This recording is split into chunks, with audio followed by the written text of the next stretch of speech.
Next we have our display panel for showing us information about the various modes that we're in.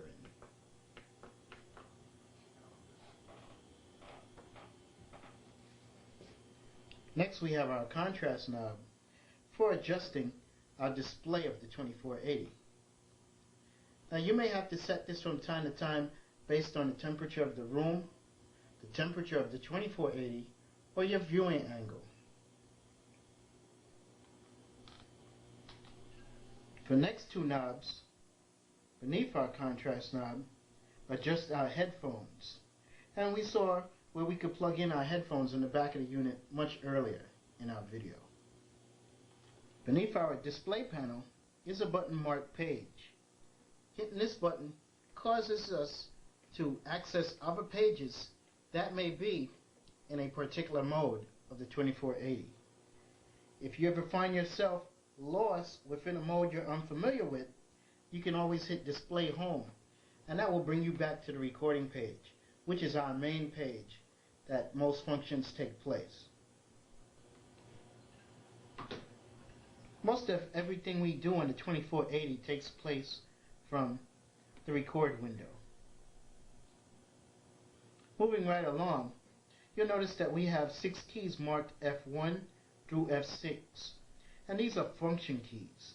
They correspond to functions at the bottom of various windows on our 2480. And we access any of these functions simply by pressing the key that most readily lines up with the bottom of the display panel. Next we have easy routing. When pressed, notice that it lights in yellow and our display panel changes so that we can reconfigure our internal connections. Next we have Automix for enabling our Automix operations with the 2480. Next we have CD-RW mastering, in which we can play a CD, burn a CD, rip a CD, or even export tracks to and from another CD. Pressing copy enables us to copy audio regions that may have been recorded in our 2480, or automated mixed data information on a particular song that we're working on.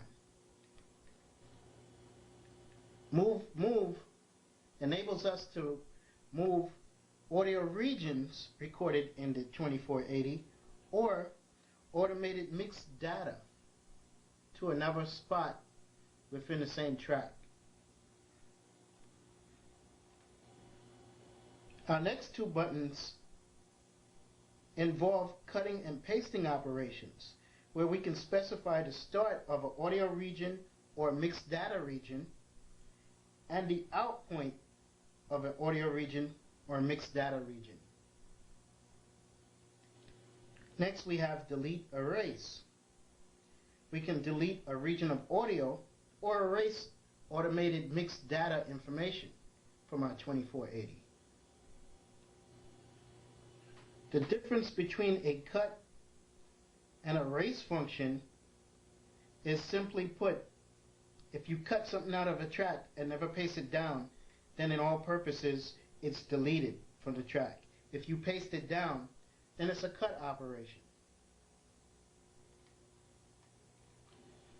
Moving right along, we have split, compress, or expand on this single button here. Now, if we press this button, we can take an audio region or automated mixed data region and split it into two parts.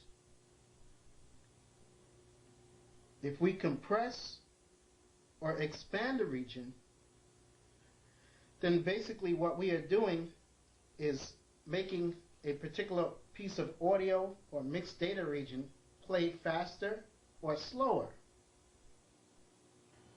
Next we have the menu section of our 2480, where we have buttons labeled Project, Track, Effect, and Utility.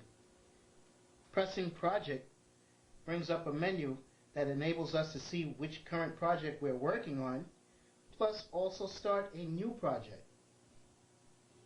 Pressing Track brings up the Track menu, where we can perform various track editing features on our 2480. Pressing Effect brings up the Effect menu, where we can edit various effects within our 2480.